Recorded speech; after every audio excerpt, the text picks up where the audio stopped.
तो hey guys, channel में आप सभी का स्वागत है। आज की कहानी होने वाली है व्हाट इफ नारुतो को वेव मिशन में उसकी टीम ने छोड़ दिया होता। अगर आप लोगों को ये व्हाट इफ पसंद आए तो नीचे कमेंट करके जरूर बताना। और शुरू करने से पहले प्लीज इस वीडियो को लाइक करें, चैनल को सब्सक्राइब करें और इस तरह के और भी शानदार कंटेंट के लिए हमें सपोर्ट करें। इस वीडियो को अपने दोस्तों के साथ शेयर करना मत भूलिए। तो चलिए शुरू करते हैं आज की कहानी। अध्याय 1, पतित देवदूत। वेव देश के जंगल में एक खुले मैदान में प्रवेश करते ही नारुतो गुस्से से आग बबूला हो गया। उनकी टीम अपने पहले सी रैंक मिशन के लिए इस देश में आई थी। उन्हें शराबी पुल निर्माता ताजुना की सुरक्षा का जिम्मा सौंपा गया था। यह एक सीधा सादा मिशन होना चाहिए था जिसमें ग्राहक को कुख्यात डाकुओं से बचाना था, लेकिन ऐसा लग रहा था कि ग्राहक ने मिशन के विवरण के बारे में पूरी सच्चाई नहीं बताई थी। मिशन शुरू होने के कुछ घंटों बाद ही टीम 7 का सामना चूनिन स्तर के भगोड़े निंजाओं के एक दल से हुआ जिन्हें दानव भाई के नाम से जाना जाता था। हालांकि वो ये बात कभी जोर से नहीं कहता, लेकिन अपने गुरु को टुकड़े टुकड़े होते देख नारुतो स्तब्ध रह गया। और हालांकि वह बाद में होश में आ गया, लेकिन इससे वो खुद से नाराज था। दोनों से निपटने के बाद पता चला कि उनके गुरु काकाशी वास्तव में घायल नहीं हुए थे, बल्कि उन्होंने कावारिमी नो जुत्सु और एक छोटे से जैनजुत्सु का इस्तेमाल करके ऐसा दिखाया था जैसे उन्हें मार गिराया गया हो। यह उनकी टीम की क्षमता का परीक्षण करने के साथ साथ भगोड़े निंजाओं के लक्ष्य का पता लगाने के लिए किया गया था, जो पुल निर्माता निकला। यह कोई आश्चर्य की बात नहीं थी, क्योंकि टीम 7 अकादमी से निकले नए जैनिन थे और किसी के निशाने पर आने की कोई संभावना भी नहीं थी। कोई भी स्वाभिमानी चूनिन कुख्यात शेरिंगन नो काकाशी से पंगा लेने का जोखिम नहीं उठाएगा।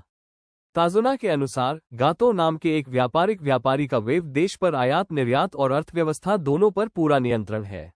वो जितना दिखता है उससे कहीं अधिक शातिर है, क्योंकि वह भाड़े के सैनिकों और गुंडों का इस्तेमाल करके वेव देश के लोगों पर अत्याचार करता है और धीरे धीरे उन्हें कंगाल कर रहा है। ताजुना का पुल वेव देश के लिए मुख्य भूमि से जुड़ने और एक नया व्यापार मार्ग खोलने की उम्मीद का प्रतीक है, इसीलिए गातो ताजुना को मारना चाहता है। काफी बहस और थोड़ी सी गिल्ट महसूस कराने के बाद यह फैसला किया गया कि टीम 7 इस मिशन को जारी रखेगी, भले ही इसमें अब कितना भी जोखिम क्यों ना हो।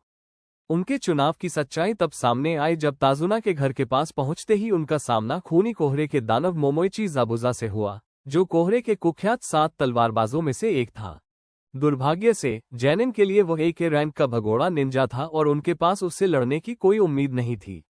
लंबे संघर्ष के बाद नारुतो और सासुके की मदद से काकाशी उसे हराने में कामयाब रहा और उसे जानलेवा वार करने ही वाला था कि तभी एक किरी हंटर निंजा ने आकर उसे मार डाला। काकाशी के थककर गिर जाने के बाद टीम ताजुना के घर पहुंची, जहां उनकी मुलाकात उसकी प्यारी बेटी सुनामी से हुई। दुर्भाग्य से काकाशी ने उन्हें बुरी खबर दी जब उसने बताया कि जाबुजा शायद अभी भी जीवित है। इसे ध्यान में रखते हुए अगले दिन उसने अपनी टीम को पेड़ पर चढ़ने का अभ्यास करने का काम सौंपा। उन्हें अपने पैरों में उचित मात्रा में चक्रा प्रवाहित करके पेड़ की सतह से चिपक कर ऊपर तक चढ़ना था। इन्हीं प्रशिक्षण सत्रों में से एक के बाद सुनामी के पुत्र इनारी ने लीफ निंजाओं पर इतना प्रयास करने के लिए जमकर गुस्सा निकाला और कहा कि वे गाटों से लड़ते हुए मर जाएंगे और उन्हें कठिन जीवन जीने का कोई अनुभव नहीं है। इससे नारुतो भड़क उठा। उसकी सामान्य प्रतिक्रिया चिल्लाने और गुस्सा निकालने की होती, लेकिन इनारी की बातों ने उन यादों और भावनाओं को फिर से ताज़ा कर दिया जिन्हें वो बड़ी मुश्किल से दबाने की कोशिश कर रहा था।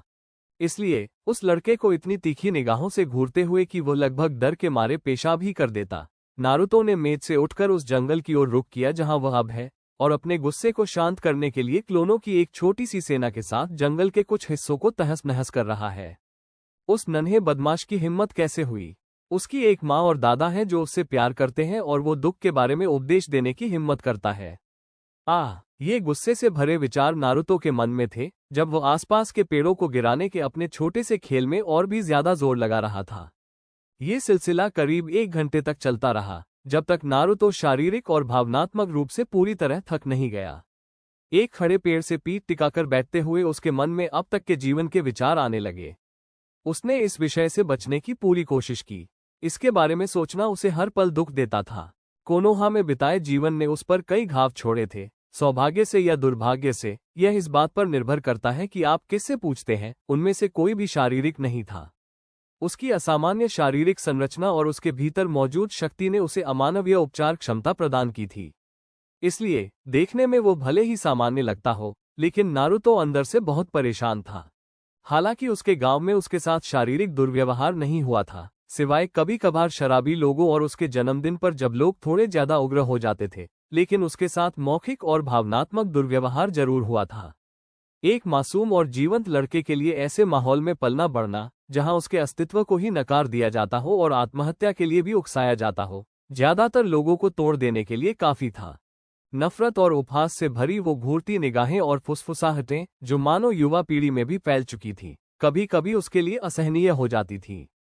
उसे छोटी उम्र में ही अनाथालय से निकाल दिया गया था और उसने अपने बचपन का अधिकांश समय सड़कों पर बिताया। अंधेरी गलियों में सोने और खाने के लिए कूड़ेदान में खाना ढूंढने की मजबूरी ने उस पर गहरा असर डाला, लेकिन नारुतो ने ज्यादातर समय अपनी पूरी ताकत बनाए रखी। हालांकि इसका मतलब यह नहीं था कि वो अप्रभावित रहा। ऐसे अनुभव लोगों के साथ तब भी बने रहते हैं जब वे इसे स्वीकार नहीं करते। वो जन्म से ही संघर्ष कर रहा है, ध्यान पाने के लिए, अपने अस्तित्व की पहचान पाने के लिए और सबसे महत्वपूर्ण, जीवित रहने के लिए। उसके बाहरी रूप को देखकर कोई यह नहीं कह सकता कि वो इतना कष्ट झेल चुका है। उसकी जोशीली और बेबुनियाद शख्सियत से लेकर उसके बेबुनियाद आत्मविश्वास तक, वह देखने में एक सामान्य किशोर लगता है, भले ही थोड़ा शोरगुल करने वाला हो। लेकिन उसके भीतर नकारात्मक भावनाओं का एक ऐसा शोरगुल छिपा है जिसका उसे खुद भी एहसास नहीं है। अपने ऊपर हुए दुर्व्यवहार के कारण उसने अपनी भावनाओं, अपनी इच्छाओं और अपनी आकांक्षाओं को दबाकर रखा ताकि वह ग्रामीणों की स्वीकृति पाने के लिए खुद को हानिरहित साबित कर सके। उसने खुद को इतना यकीन दिला दिया था कि वह खुश है और होकागे बनने पर उसकी सारी समस्याएं हल हो जाएंगी। वो इतने लंबे समय से ऐसा कर रहा था कि उसे सचमुच इस बात पर विश्वास होने लगा था। दुर्भाग्य से हमारे युवा नायक के लिए जीवन इतना सरल नहीं होता और ग्रामीणों को खुश करने के प्रयास में किए गए उसके कार्यों के कारण वो कभी भी भड़क सकता है।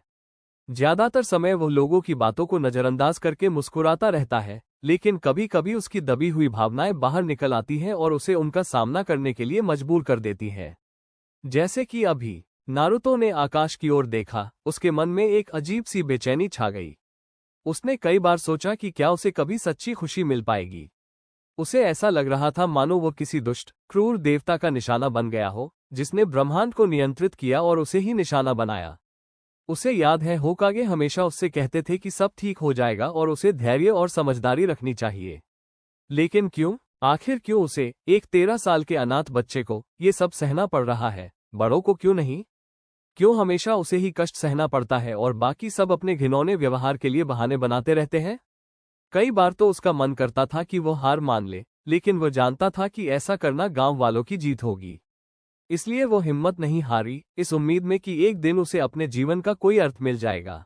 इन्हीं विचारों के साथ नारुतो बेहोश हो गया। दृश्य परिवर्तन। एक खूबसूरत सुबह थी जब एक युवती जंगल की ओर चल पड़ी। सूरज तेज चमक रहा था और ठंडी हवा बह रही थी। हरी घास पर ओस की बूंदें और जंगल के जीवों की अनगिनत आवाजें मिलकर एक शांत और निर्मल वातावरण बना रही थीं।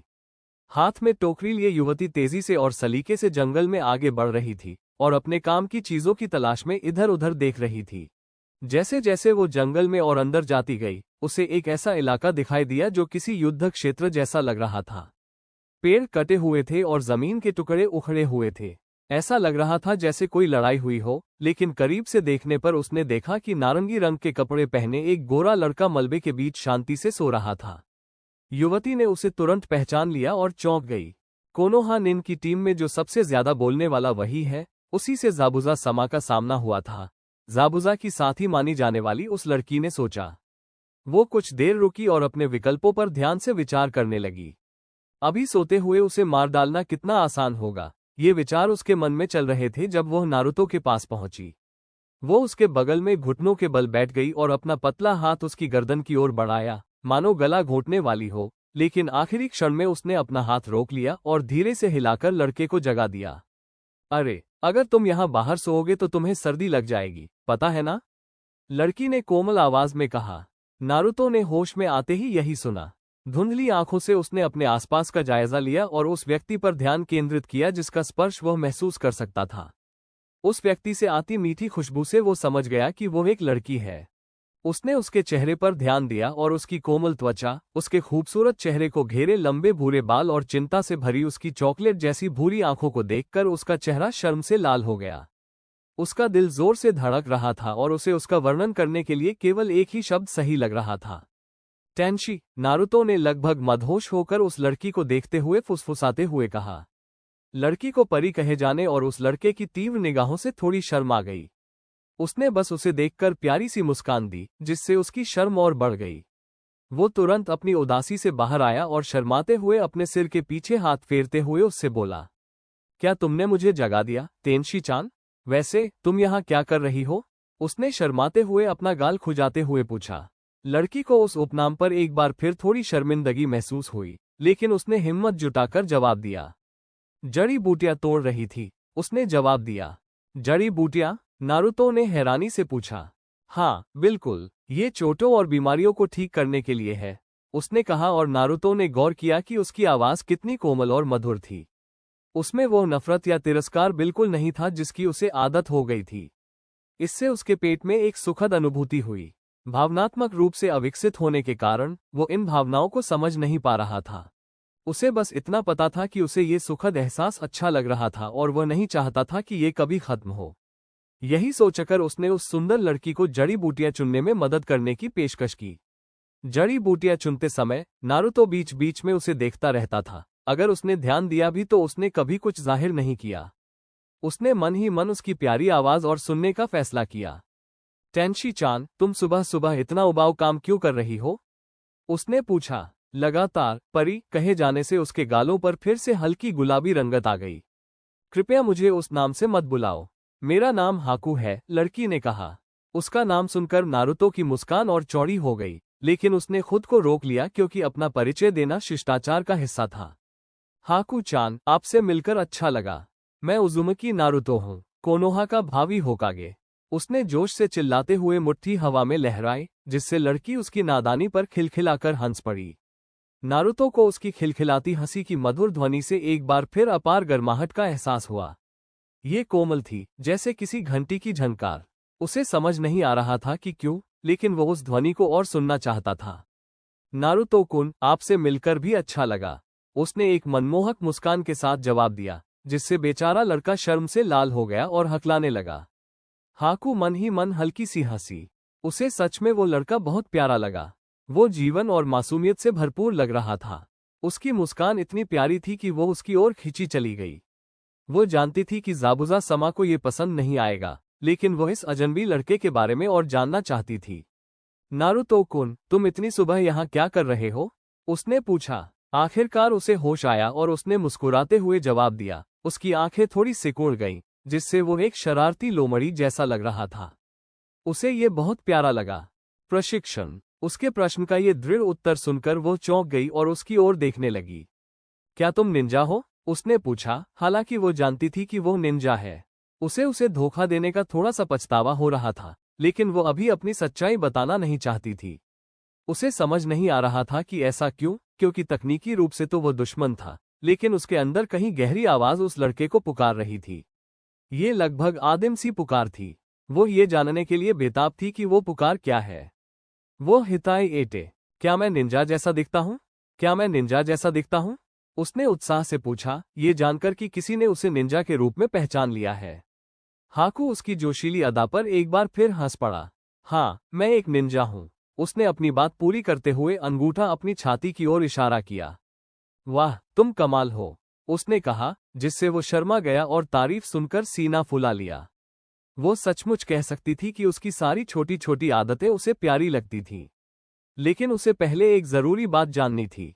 लेकिन तुम ट्रेनिंग क्यों कर रहे हो? उसने पूछा। मैं और मजबूत बनना चाहता हूँ, यह उनका ईमानदार जवाब था।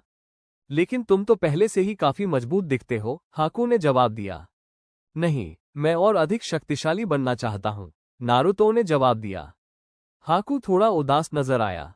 किस कारण से? उसने सवाल किया। अपने गांव का नंबर 1 शिनोबी बनने के लिए। मैं सबको अपनी शक्ति का एहसास कराऊंगा, उसने साहसपूर्वक कहा। हाकू ने तुरंत जवाब नहीं दिया, बल्कि खुद को संभालने के लिए थोड़ा समय लिया। क्या तुम ये किसी और के लिए कर रहे हो, या अपने लिए? उसने पूछा। उसके जवाब से उसे पता चल जाएगा कि वो असल में किस तरह का इंसान है। उस समय नारुतो सचमुच थोड़ा खोया हुआ सा लग रहा था। उसने कभी इस बारे में सोचा ही नहीं था। वो बस इस विश्वास के सहारे आगे बढ़ता रहा कि अगर वो ताकतवर बन गया तो होकागे बन जाएगा और फिर सब लोग उसे पहचानेंगे और उसका सम्मान करेंगे। उसके चेहरे पर दिख रहे प्यारे से उलझन भरे भाव को देखकर हाकू खिलखिलाकर हंस पड़ी। हालांकि नारुतो को उसकी हंसी अच्छी लग रही थी, लेकिन उसे थोड़ा बुरा भी लगा कि वो उस पर हंस रही थी। इसमें इतनी हंसी वाली क्या बात है? उसने मुंह बनाकर पूछा, जिससे वो और भी ज्यादा हंसने लगी। आखिरकार जब उसने खुद को संभाला तो उसने एक प्यारी सी मुस्कान बिखेरी, जिसे देखकर वो अंदर ही अंदर पिघल गया। क्या तुम्हारे जीवन में कोई खास है? हाकू ने पूछा। इस सवाल ने उसे सचमुच चौंका दिया, जिसे हाकू की पैनी समझ ने तुरंत भांप लिया। नारुतो को अपने जीवन की कुछ अप्रिय यादें सताने लगीं। उसके मन में ये ख्याल दौड़ रहा था, जिससे उसका पेट खराब हो गया, लेकिन उसने खुद को इसे नजरअंदाज करने के लिए मजबूर किया। उसने वही किया जो वो सबसे अच्छा करता था और एक बेवकूफ़ी भरा सवाल पूछ दिया। जरूरी? तुम्हारा मतलब क्या है? उसने हैरानी से पूछा। इसके बाद मैदान में सन्नाटा छा गया। हाकू ने उसकी अंदरूनी बेचैनी को भांप लिया और फिलहाल उसे नजरअंदाज करने का फैसला किया। इसके बजाय वो सड़क पर रहने और भूख से बचने के लिए कचरे में खाना ढूंढने की अपनी यादों में खो गई। उसके लिए उन दिनों के बारे में सोचना बहुत दर्दनाक था। दोनों को अपने जीवन की समानताओं और बचपन की एक जैसी परिस्थितियों का एहसास नहीं था। नारुतो खुद को कभी जीनियस नहीं मानता था, लेकिन वह इतना समझदार था कि उसने हाकू के चेहरे पर उदासी और बातचीत के माहौल में आए बदलाव को भांप लिया। हाकू अपनी पुरानी यादों में खोई रही और नारुतो चिंता भरी निगाहों से उसे देखता रहा। भले ही वे एक दूसरे को ज्यादा समय से नहीं जानते थे, फिर भी उसे उस लड़की से एक ऐसा जुड़ाव महसूस हुआ जो उसने पहले कभी किसी के साथ महसूस नहीं किया था। वो उसकी खूबसूरत मुस्कान को फिर से देखने के लिए बेताब था। जैसे ही वो कुछ कहने वाला था, उसने ऊपर उसकी ओर देखा और सीधे उसकी आंखों में देखा। उसकी खूबसूरत चॉकलेटी भूरी आंखें उसे भेद गईं और उसे ऐसा लगा जैसे उसकी आत्मा उसके सामने खुलकर खुल गई हो। जब उसके प्यारे गुलाबी होंठ हिले, तो उसकी मीठी आवाज ने वे शब्द कहे जो हमेशा के लिए उसकी आत्मा में अंकित हो गए और न केवल उसका जीवन बल्कि दुनिया का भविष्य भी बदल दिया। कोई व्यक्ति तभी वास्तव में मजबूत बन पाता है जब वो किसी प्रिय व्यक्ति की रक्षा करने की इच्छा रखता है। उसके भीतर मानो कोई घंटी जोर से बज उठी हो। उस देवदूत के शब्द, जिसने उस जैसे साधारण मनुष्य को अपनी उपस्थिति से सुशोभित किया था, उसके भीतर गूंज उठे और उसके गहरे अंतर्मन में उतर गए। उसकी आत्मा, उसका सार, उससे ध्यान पाने के लिए चीख रहा था। वो ये सोचकर परेशान हो गया कि कौन उस व्यक्ति के सांचे में फिट बैठता है जिसका उसने वर्णन किया था। हालांकि उसके जीवन में कुछ लोग ऐसे थे जिन्हें वो बहुत प्रिय मानता था, फिर भी उसे हमेशा इस बात पर संदेह रहता था। होकागे, जिन्हें वो प्यार से जीजी कहता था, उनमें से एक थे। लेकिन वो होकागे थे, उन्होंने एक बार कहा था कि पूरा गांव उनका परिवार है। नारुतो ने कभी नहीं सुना था कि उन्होंने किसी अन्य अनाथ बच्चे में विशेष रुचि ली हो, तो फिर उनमें ऐसा क्या खास था? उसे अपना जवाब तब मिला जब मिजुकी तेमे ने खुलासा किया कि क्यूबी नो योको उनके अंदर सील है। ये सुनकर उसे गहरा सदमा लगा। उसे याद आया कि वो वर्षों से अपने जीजी से पूछता रहा था कि गांव वाले उसके साथ ऐसा व्यवहार क्यों करते हैं, और वह हमेशा कहते थे कि वे उस चीज से डरते हैं जिसे वे समझते नहीं हैं और उसे उनके साथ धैर्य रखना चाहिए। तब तो उसे यह बात समझ में नहीं आई थी, लेकिन मिजुकी द्वारा अपनी परिस्थितियां बताने के बाद सब कुछ स्पष्ट हो गया। उसे इस बात पर गुस्सा आया कि होकागे इतने वर्षों तक उससे झूठ बोलते रहे। ये सोचकर उसे बहुत दुख हुआ, इसलिए उसने इस बात को अपने भीतर दबा लिया और अपने जीवन में आगे बढ़ गया। लेकिन अब वो खुद से सवाल किए बिना नहीं रह सका। अगर उसके अंदर क्यूबी सील न होता तो क्या होकागे को उसकी परवाह भी होती? क्या ये सब उसे गांव के प्रति वफादार बनाने के लिए किया गया था? अगर उसने इस बारे में झूठ बोला था तो और किस बारे में झूठ बोला होगा? उसके माता पिता के बारे में पूछे गए अनगिनत सवाल तुरंत उसके दिमाग में आ गए। इरुका सेंसेई के साथ भी ऐसा ही था। शुरुआत में उन्होंने नारुतो के साथ गांव के बाकी लोगों की तरह ही तिरस्कार और घृणा का व्यवहार किया था, और भले ही अंत में उनका रवैया बदल गया और वे नारुतो के लिए बहुत खास बन गए, लेकिन पहली छाप को भूलना मुश्किल होता है और इरुका सेंसेई का व्यंग्यात्मक चेहरा अब भी उसके दिमाग में था। और हालांकि वो होकागे और अपने गुरु से प्यार करता था और उनकी जान देकर भी रक्षा करता, फिर भी वो उनके इरादों को लेकर अनिश्चित और अविश्वासी बना रहा। उसकी टीम के बारे में जितना कम कहा जाए उतना अच्छा। सकुरा चान लगातार उसे शारीरिक और मौखिक रूप से प्रताड़ित करती थी। सासुके भी कोई बेहतर नहीं था और नारुतो के साथ ऐसा व्यवहार करता था जैसे वो उसके जूते के तले से खींच कर निकाली जाने वाली कोई चीज हो। काकाशी सेंसेई उदासीन और पहुंच से बाहर लग रहे थे और सासुके को लेकर ज्यादा चिंतित थे। ऐसा लग रहा था मानो वे दोनों लड़कों के बीच दुश्मनी की आग भड़का रहे हों, ताकि नारुतो आखिरी उचिहा को और आगे धकेल सके। उन्हें समझ नहीं आ रहा था कि उस आदमी के बारे में क्या सोचें। सच में, उनकी परवाह करने वाले और उनका भला चाहने वाले सिर्फ दो ही लोग थे, उनके पसंदीदा रामेन स्टॉल के मालिक बाप बेटी, जो हमेशा उन्हें भूख लगने पर खाना खिलाते थे, इचिराकू रामेन, तेउची जीजी और एयामे नीचान। हालांकि ये दुखद स्थिति थी, पर फिलहाल उन्हें इससे कोई फर्क नहीं पड़ता था। ये विचार कुछ ही पलों में उनके दिमाग से गुजर गए और आखिरकार उन्होंने हाकू की तरफ देखा। उस लड़की को उसकी आंखों में दिख रहे भाव को देखकर अपनी सिसकी रोकनी पड़ी। वो जानती थी, क्योंकि वो हर बार आईने में देखती है तो उसे वही आंखें नजर आती है। नारुतो को पता नहीं क्यों, लेकिन उसे इस लड़की पर इतना भरोसा था जितना किसी और पर नहीं था। उसे ऐसा लग रहा था मानो वो उसके सामने अपना दिल खोलकर रख दे और वो उसे अपना लेगी और उसके घावों को भरने में मदद करेगी। उसने हिम्मत करके उसे अपने जीवन और अपने संघर्षों के बारे में बताया। ये पहली बार था जब उसने किसी से अपने अंदर के उन राक्षसों के बारे में बात की थी जो उसे सता रहे थे। हाकू उन दोनों के बीच की समानताओं को देखकर हैरान रह गई। अब उसे समझ आया कि वो उसे क्यों पुकार रहा था।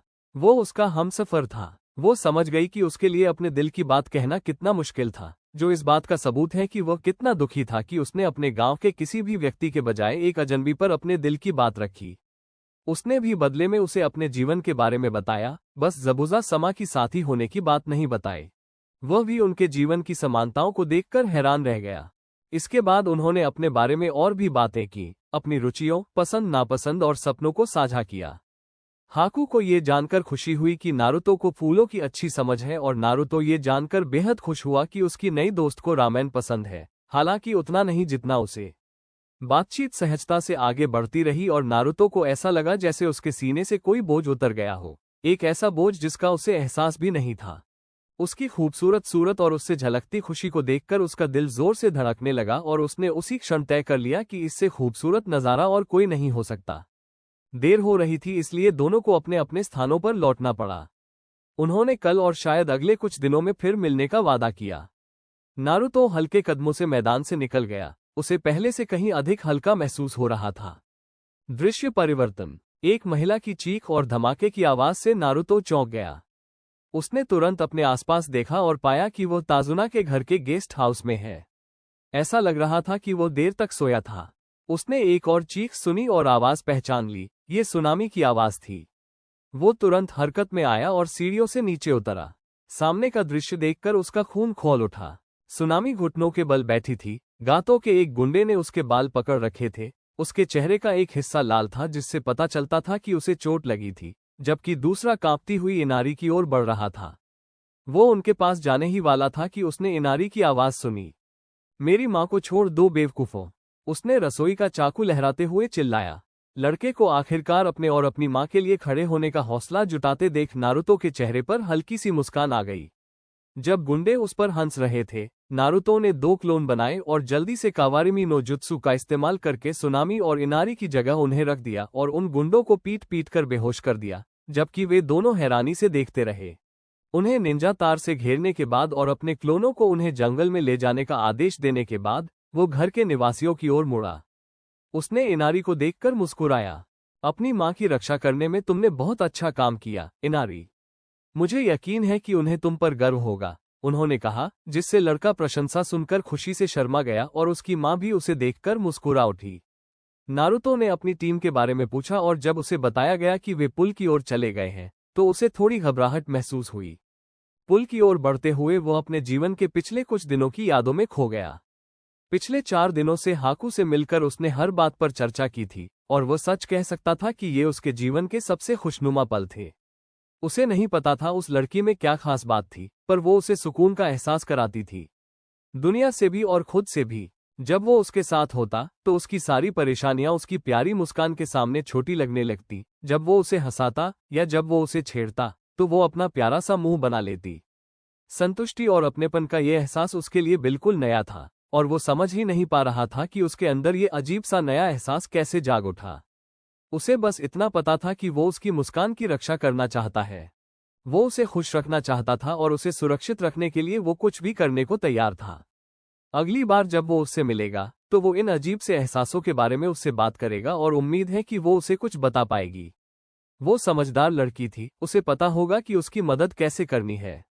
लड़ाई और धातु के टकराने की आवाजें उसके कानों तक पहुंची। तभी उसने ऊपर देखा और पुल पर चल रहे संघर्ष को देखा। उसने पुल पर कोहरे के बीच काकाशी सेंसेई को ज़ाबुज़ा से लड़ते हुए देखा। साथ ही उसने साकुरा चान को ताजुना की रक्षा करते हुए भी देखा, हालांकि उसने उसे कांपते हुए भी देखा।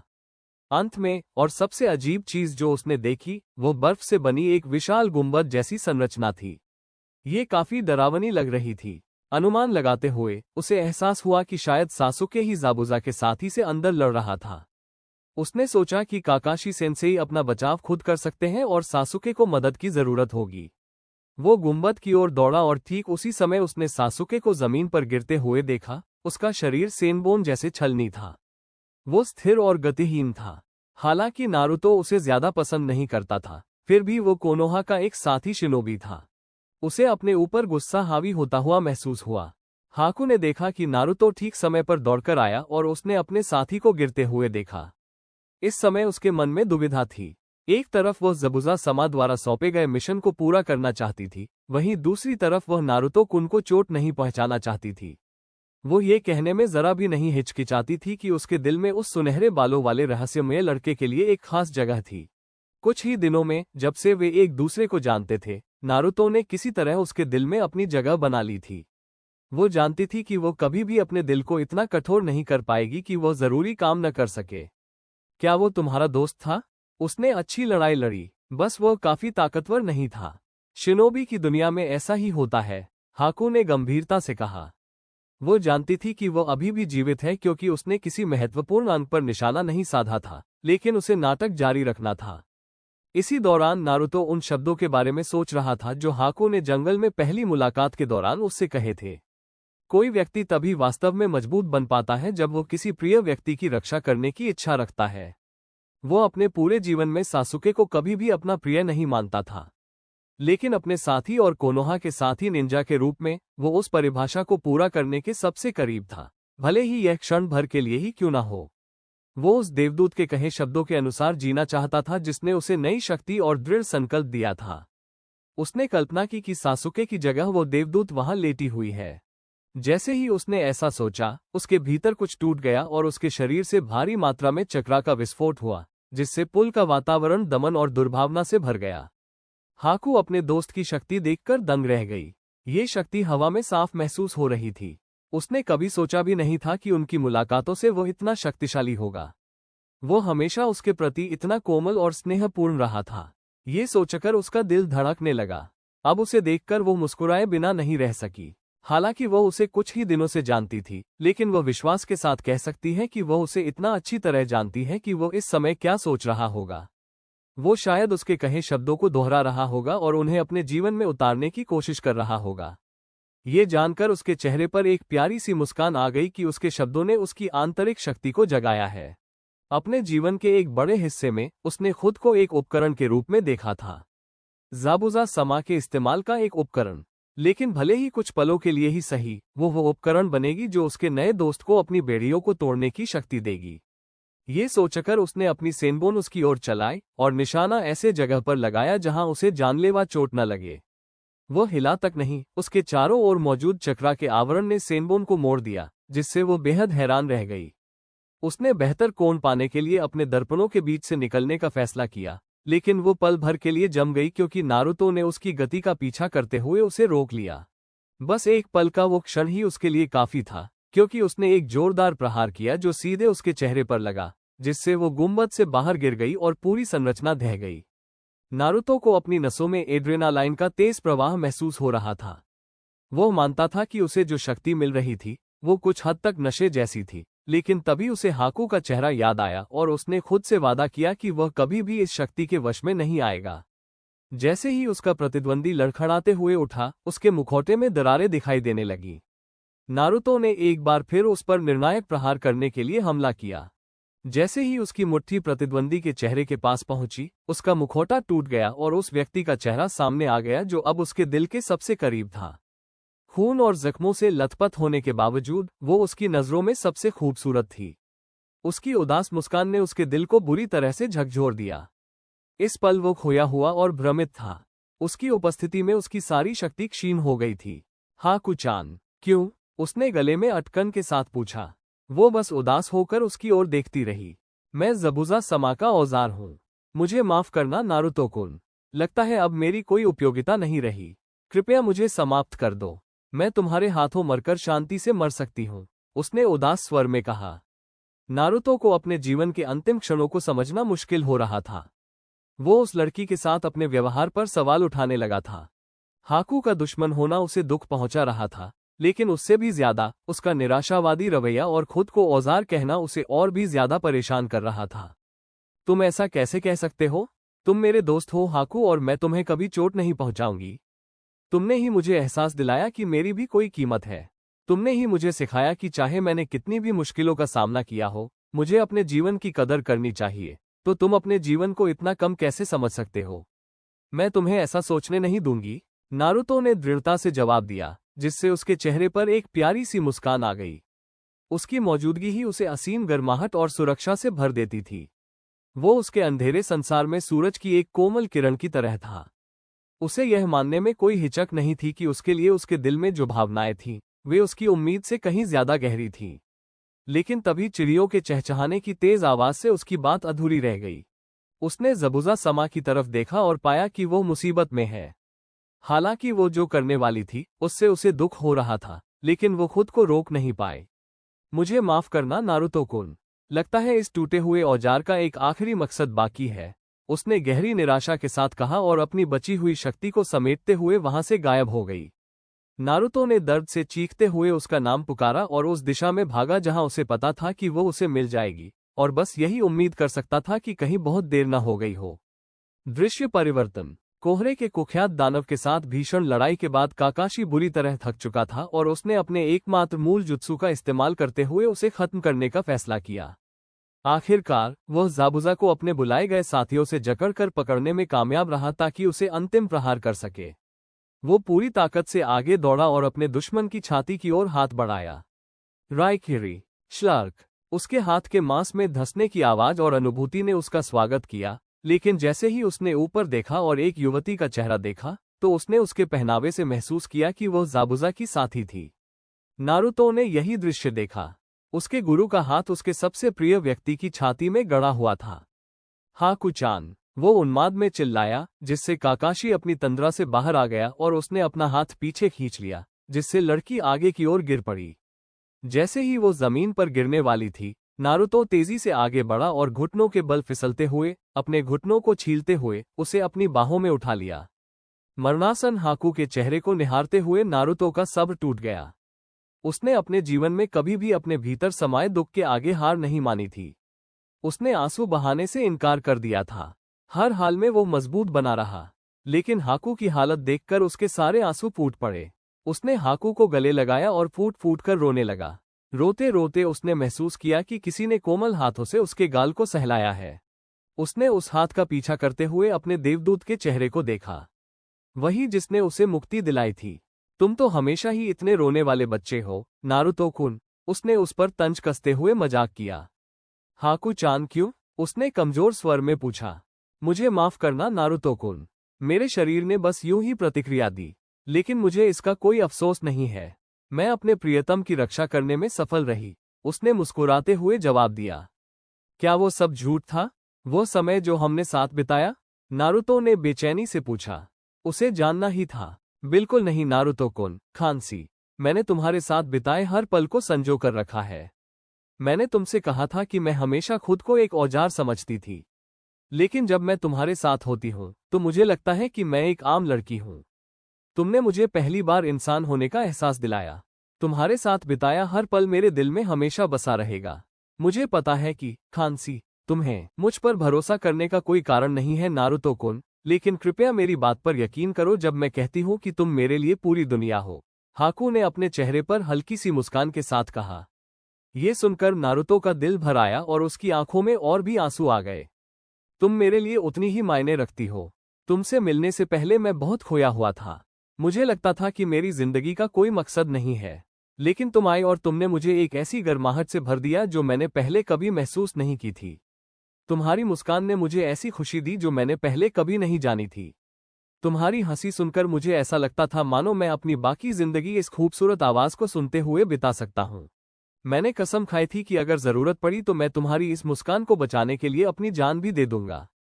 मुझे पता है मैं थोड़ा बेवकूफ हूँ, इसलिए मैंने खुद से कहा कि अगली बार जब मैं तुमसे मिलूंगा तो तुमसे उन अजीब भावनाओं का मतलब पूछूंगा, क्योंकि मैं उन्हें समझ ही नहीं पा रहा था।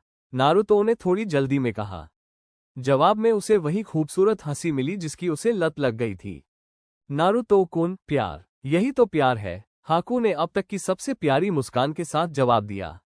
मृत्यु के करीब होने पर भी उसकी चमक उसकी नजरों में बेजोड़ थी। मैं जानती हूँ, क्योंकि तुम्हारे साथ होने पर मुझे भी ऐसा ही महसूस होता है।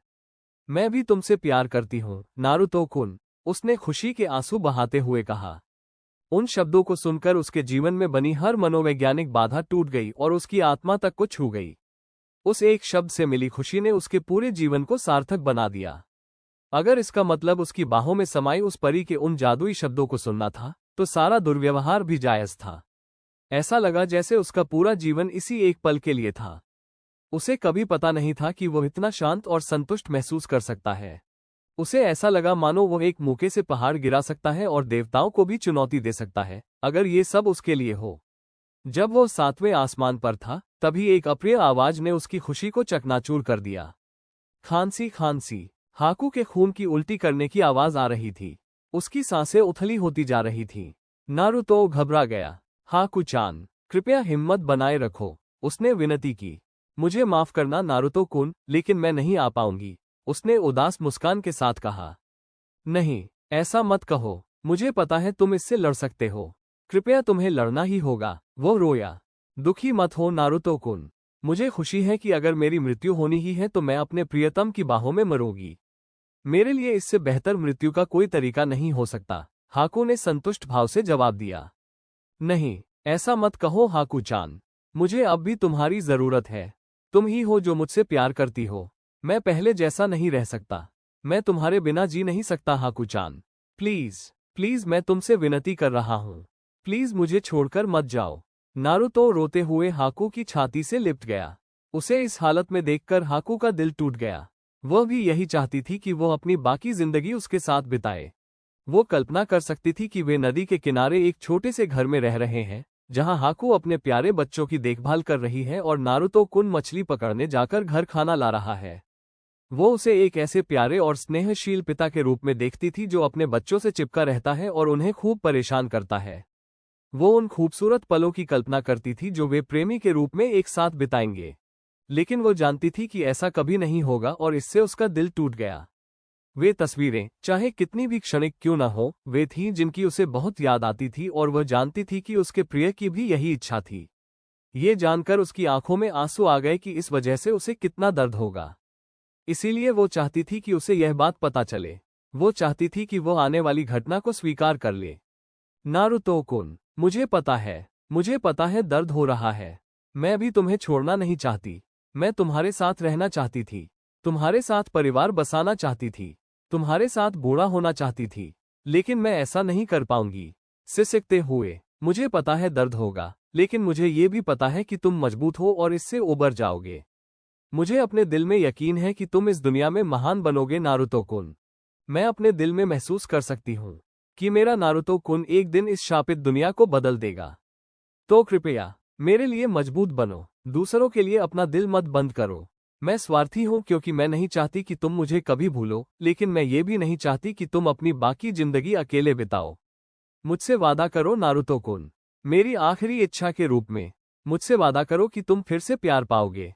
मुझसे वादा करो, हाकू ने विनती की। अपने फरिश्ते को भूलने के ख्याल से नारुतो को और भी ज्यादा दर्द हुआ। उसे नहीं पता था कि वह उसकी बात मान पाएगा या नहीं, लेकिन इस दुनिया में ऐसा कुछ भी नहीं था जो वो उसके लिए न कर सके। उसने व्यंग्य भरी हंसी के साथ जवाब दिया, तुम निष्पक्ष नहीं हो हाकू-चान। तुम जानती हो कि मैं तुम्हें कभी किसी चीज के लिए मना नहीं करूंगी। उसके जवाब ने उसे खिलखिलाकर हंसा दिया। वो खिलखिलाहट जो उसे बेहद पसंद थी। उसने इस पल का सदुपयोग उसके खूबसूरत चेहरे को निहारने में किया। उसके चेहरे की हर विशेषता को अपने मन और आत्मा में बसा लिया। जैसे ही उसने उसकी मनमोहक भूरी आंखों में देखा, जो उसे अपनी ओर खींच रही थी, उसका हाथ धीरे से उसके गाल पर आ गया। उसने हल्की सी मुस्कान दी, क्या मैं एक बार फिर स्वार्थी होकर एक और विनती कर सकती हूँ? उसने कमजोर स्वर में पूछा। उसने अपना हाथ उसके चेहरे पर रखा और उसे धीरे से चूमा, अपनी भावनाओं को उमड़ते हुए महसूस किया। तुम्हारे लिए कुछ भी, हाकू-चान, उसने जवाब दिया, जिससे उसकी आंखें खुशी से चमक उठी।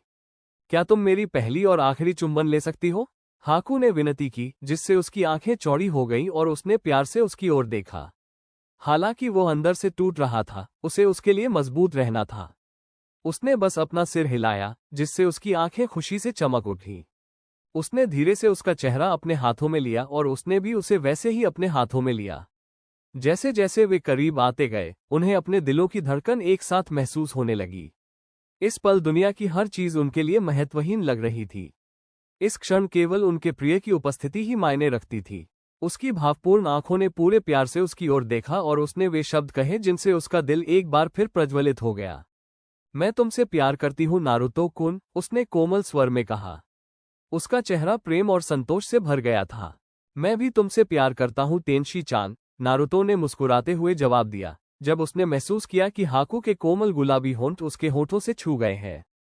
इस साधारण से स्पर्श से उसकी दुनिया रंगों से भर उठी। उसकी नीरस दुनिया अचानक जीवंत रंगों से भर गई, उस देवदूत के स्पर्श से जिसने उसे खुद से बचाया था। यह उसके लिए एक सुखद और दुखद पल था, ये जानते हुए कि शायद वो इस खुशी को फिर कभी अनुभव न कर पाए। अपने दिल की बात किसी ऐसे व्यक्ति से खुलकर साझा करने की खुशी जो उसे उतना ही प्यार करता हो। जैसे ही उसकी आंखों से आंसू बहने लगे और वो अपने पहले चुंबन की अनुभूति में खो गया, उसने महसूस किया कि हाकू का हाथ, जिससे उसने उसका चेहरा थामा हुआ था, बेजान हो गया। अब उसे अपने होठों पर उसकी कोमल सांसें महसूस नहीं हो रही थी और उसका शरीर पूरी तरह स्थिर था। जब उसे आखिरकार इस बात का एहसास हुआ, तो उस पल का दर्द असहनीय था। अब सन्नाटे में डूबे पुल से केवल एक दुखी युवक की दर्द भरी चीख ही सुनाई दे रही थी। वीडियो देखने के लिए धन्यवाद। अगर पसंद आया हो तो लाइक करें, सब्सक्राइब करें और कमेंट जरूर करें। बेल आइकन ऑन करना मत भूलिए और मेरे बाकी वीडियो भी जरूर देखें। मिलते हैं अगली वीडियो में।